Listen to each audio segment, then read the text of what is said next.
Hello friends, स्वागत है आपका स्ट्रीमिंग व्यू पर, जहां हर trending real life based TV series या मूवीज के पीछे का जानते हैं हम सच, और वही हमें ले आया है to discuss the controversial but trending web series the making of a nation, जो सोनी लिव पर 7 मार्च से स्ट्रीम हो रही है।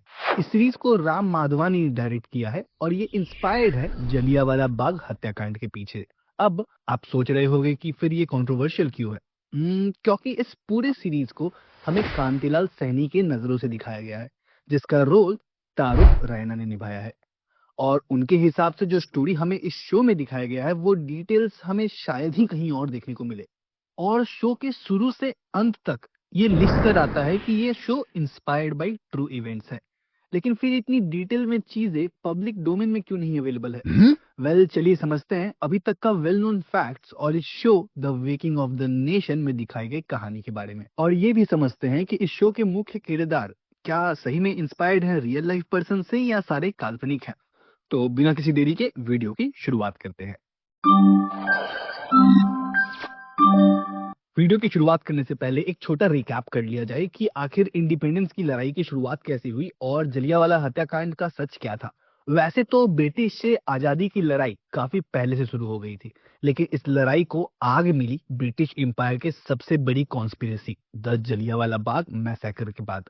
बात की शुरुआत होती है 1914 से, जब वर्ल्ड वॉर वन के दौरान British Empire British Indian Army और सिविलियंस को उनके लिए वॉर पे लड़ने भेज रहे थे। वहां से ही लोगों के मन में गुस्सा आ गया था और लोग दंगे करने लगे थे। रेलवेज और पोस्ट ऑफिस, जो काफी इंपॉर्टेंट हुआ करते थे ब्रिटिश कम्युनिकेशन के लिए, उन सभी पे लोकल्स द्वारा दंगे चल रहे थे। उस टाइम के पंजाब के British lieutenant governor Michael O'Dwyer ने, जिन्होंने बिगड़ते हालात को देखते हुए सेडिशन कमेटी बैठाई, जिसे हम सब रॉलेट कमेटी के नाम से भी जानते हैं। और सिडनी रॉलेट, एक एंग्लो इजिप्टियन जज के नेतृत्व में पास हुआ था रॉलेट एक्ट। इस एक्ट का मेन पर्पस इंडियन के फ्रीडम ऑफ स्पीच या राइट को छीनना था और ब्रिटिश के अगेंस्ट रिवॉल्ट करने से रोकना था।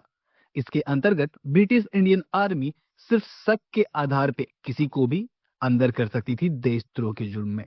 और फिर 10 अप्रैल को रॉलेट एक्ट के तहत गांधी जी के करीबी दो नेशनल लीडर्स डॉक्टर सत्यपाल और सैफुद्दीन किचलू को खुफिया तरीके से गिरफ्तार कर लिया जाता है और अमृतसर से बाहर भेज दिया जाता है। जब इसका खबर बाकी लोगों तक पहुंचता है, तो लोगों की भीड़ उस दिन deputy commissioner of Punjab miles Irving के घर के बाहर जमा हो जाती है। भीड़ ने तोड़फोड़ मचाना शुरू किया और इसमें 5 ब्रिटिशर्स की भी जान चली जाती है। अब रॉलेट एक्ट के अगेंस्ट प्रोटेस्ट को आगे बढ़ाने के लिए और सत्यपाल और किचलू की रिहाई की मांग करने के लिए लोग डिसाइड करते हैं कि 13 अप्रैल को जलियांवाला बाग में पीसफुल प्रोटेस्ट करेंगे। अमृतसर का हालत देखते हुए माइकल और डोयर ने general Reginald Edward Harry Dyer को सिचुएशन का जायजा लेने के लिए बुलवाया। उन्हें लगा कि ये सारा चीज एक वॉयलेंस के लिए प्लान किया जा रहा है, और ये खबर मिलते ही उन्होंने अपने साथ एक टुकड़ी को उस बाग में ले गए लोडेड गन्स के साथ, और अंधाधुंध फायरिंग स्टार्ट कर दिया। अगले 10 मिनट तक ब्रिटिश सोल्जर्स लगातार फायरिंग करते रहे और कुल 1650 राउंड्स गोलियां चली, और आखिर में गोलियां ही खत्म हो गई, जिसके कारण से ब्रिटिश आर्मी को फायरिंग ही बंद करनी पड़ी।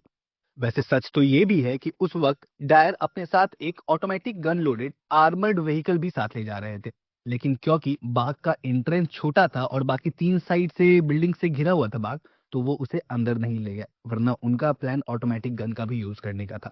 इस हत्याकांड में मरने वाले कुछ लोग वो थे जिन्होंने गोलियां खाई, कुछ लोग स्टैम्पीड के नीचे आकर मर गए, कुछ वहां जो बाग में इकलौता कुआं था उसमें कूद कर अपनी जान दी है। कहा तो ये भी जाता है कि बाद में सोल्जर्स ने कुएं के ऊपर से भी गोलियां चलाई थी, और जो बचे खुचे बच गए थे वो समय पे हॉस्पिटल ना पहुंच पाने के कारण भी मर गए।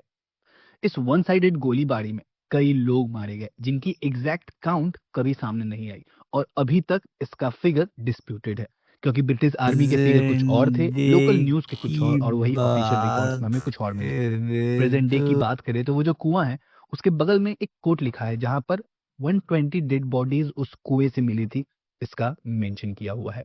टोटल मरने वालों की संख्या 350 से ऊपर मानी जाती है और इंजर्ड की संख्या 1500 से भी ऊपर है। जनरल डायर ने उसी दिन निर्धारित समय से पहले ही कर्फ्यू स्टार्ट कर दिया था, और इसीलिए घायल लोग समय पर हॉस्पिटल ना जाने के कारण भी जान खो बैठे। ब्रिटिश आर्मी ने तो बहुत कोशिश की कि इस मैसेकर को दबाया जाए या फिर सिर्फ आधा ही सच बाहर लाया जाए, लेकिन धीरे धीरे बातें बाहर आने लगी और देश और विदेश में इसकी चर्चा होने लगी। ग्लोबली इस चीज को कंडेम्ड किया जा रहा था और मजबूरी में 14 अक्टूबर 1919 को यूके के ब्रिटिश आर्मी को जनरल डायर के ऑर्डर्स पे ब्रिटिश इंडियन आर्मी द्वारा किए गए इस स्टेप पे इंक्वायरी बैठानी पड़ी, जिसे हम सब हंटर कमीशन के नाम से जानते हैं। इस कमीशन के चेयरमैन विलियम लॉर्ड हंटर थे। इस कमीशन ने सब कुछ समझने के बाद भी जनरल डायर के ऊपर कोई भी पेनाल्टी या डिसिप्लिनरी एक्शन नहीं लिया और ये कह दिया कि उन पे बहुत पॉलिटिकल प्रेशर है। ये थी जलियांवाला बाग की सच्चाई जो अभी तक हम सब जानते थे। अभी कुछ साल पहले जब 13 अप्रैल 2019 को इस इंसिडेंट को 100 साल पूरा हुआ, तो ब्रिटिश गवर्नमेंट ने इस पूरे इंसिडेंट पे बस एक रिग्रेट अपना एक्सप्रेस किया। उन्होंने आज तक इस पूरे इंसिडेंट की ना रिस्पॉन्सिबिलिटी ली है और ना ही कोई अपोलॉजी प्रेजेंट किया है। क्या ही बोला जाए, इन्हें तो रहने ही दीजिए, क्योंकि जब हंटर कमीशन कंक्लूड भी किया था तो ब्रिटिश एम्पायर से फॉरेन फैमिलीज को मैसेकर में मारे जाने लोगों के लिए कंपनसेशन प्रोवाइड कर रही थी। इंडियन फैमिलीज को तो वो भी नहीं किया जा रहा था। बहुत डिमांड करने पे कुछ अमाउंट रिलीज किया गया, बट वो हाफ अमाउंट के बराबर भी नहीं था जो एक्चुअली उन्हें मिलना चाहिए था। सो आप समझ ही सकते हैं कि उनका एक्चुअल इंटेंशन क्या था उस कमीशन का। अब बात करते हैं इस शो की, the waking of the nation, जो सिर्फ ये सारी फैक्ट्स नहीं दिखलाती, बल्कि कुछ और भी चीजें हैं जिस पे गौर करवाया जाता है इस शो में हमें, जिसका जिक्र शायद ही हमें किसी जगह पे दिखने मिलेगा। जैसे कि मैंने वीडियो के शुरुआत में बताया कि ये show the waking of the nation हमें पूरी की पूरी घटना कांतिलाल सैनी की आंखों से दिखलाती है, जो एक यंग लॉयर है जिन्होंने लंदन से अपनी वेस्टर्न एजुकेशन कंप्लीट करके वापस आई और उनकी सोच बाकी सब लोगों से काफी अलग रहती थी। अब क्योंकि ये शो हर जगह लिख के रहता है कि इंस्पायर्ड बाय ट्रू इवेंट्स, तो सबसे बड़ा सवाल तो यही आता है ना कि कांतिलाल सैनी क्या रियल है, और अगर हैं तो उनका नाम हिस्ट्री में कहीं जिक्र क्यों नहीं। रियल लाइफ में हमने जो कांतिलाल सैनी देखा, रियल लाइफ में सर चिम्मन लाल हरिलाल सीतावाड़ का वो प्रेरित किरदार है, जो 7 वकीलों के साथ जो कमेटी थी हंटर कमीशन की, उसके एक हिस्सा थे। जैसा कि शो में दिखाया, वो रॉलेट एक्ट को फ्रेम करने में भी शामिल थे, लेकिन क्योंकि बचपन से उन्हें लगता था कि अंग्रेजी हुकूमत इंडियंस को अपग्रेड कर रही है, रेलवेज, पोस्ट ऑफिस और एजुकेशन जैसी सर्विसेज प्रोवाइड कर रही हैं, लेकिन जलियांवाला बाग हत्याकांड जब हुआ तो उनकी आंखें खुल गई। और हाँ, ये भी सच है कि शुरुआत में इस पूरे इंसिडेंट को सिर्फ एक अनहोनी का रूप दिया जा रहा था ब्रिटिशर्स द्वारा, और अगर Kantilal Sahni, I mean sir Chimanlal Harilal Setalvad अगर नहीं होते, तो शायद हम समझ भी नहीं पाते कि ये सारा एक प्लान्ड कॉन्स्पिरेसी था। और ये चीज हमें शो के माध्यम से बेखूब दिखलाया गया है कि कैसे ये सारे चीज की साजिश रची गई ब्रिटिश एम्पायर और पंजाब के British lieutenant governor Michael O'Dwyer की इंडियंस को दबाने के लिए, ताकि इंडियंस को ये क्लियर मैसेज मिल जाए कि अंग्रेजी सल्तनत उनसे झुकने वाली नहीं। फिल्म गांधी जो 1982 में रिलीज हुई थी, उसमें भी हमें चिमन लाल सेटलवाड का कैरेक्टर हबीब तनवीर द्वारा प्ले करते दिखाया गया है, जिसमें वो जनरल डायर को क्रॉस एग्जामिन करते हैं। लेकिन शो में हम हंस राज नाम के कैरेक्टर को भी देखते हैं, जिसका इस सारे प्लानिंग में बहुत बड़ा हाथ रहता है। और अगेन, इसका भी कहीं नाम मेंशन नहीं मिलेगा आपको हिस्ट्री की किताबों में, लेकिन अगर आप थोड़ा सा डीपली इन्वेस्टिगेट करेंगे तो आपको ये भी सच सामने मिलेगा। हंसराज का एग्जिस्टेंस कई सारे एविडेंस प्रोवाइड करते हैं और अंग्रेजी जासूस होने का भी हिंट देते हैं। उसने अपने फ्रीडम के लिए हिंदुस्तानियों को बेच डाला और चांद से मरने दिया। फिर बात आती है शो में दिखलाए कांतिलाल सैनी के दोस्तों की। अली अल्लाह बख्श, जिनका रोल साहिल मेहता ने निभाया है, हरि सिंह औलख, जिसे भवशील सिंह ने निभाया है, और पूनम, हरि की वाइफ, जिसका रोल नित्या दत्ता ने पोर्ट्रे किया है। वो सारा क्या रियल लाइफ से इंस्पायर्ड है? देखिए, अब इतना डिटेल्स तो चिमनलाल सेतलवाड की पर्सनल लाइफ के बारे में नहीं अवेलेबल है पब्लिक डोमेन में, लेकिन हो सकता है ये सारी स्टोरीज दिखलाने के लिए वो कहीं ना कहीं रियल लाइफ लोगों से प्रेरित हैं और कुछ फिक्शनल टच दिया गया हो इस स्टोरी को ज्यादा इंगेजिंग करने के लिए। एंड अगर ओवरऑल शो की बात करें तो ये पूरी कहानी आपको जलियांवाला बाग के हत्याकांड को एक नए पहलू से दिखलाती है और उस समय के कुछ आइडियोलॉजिकल कॉन्फ्लिक्ट्स को भी दिखलाती है।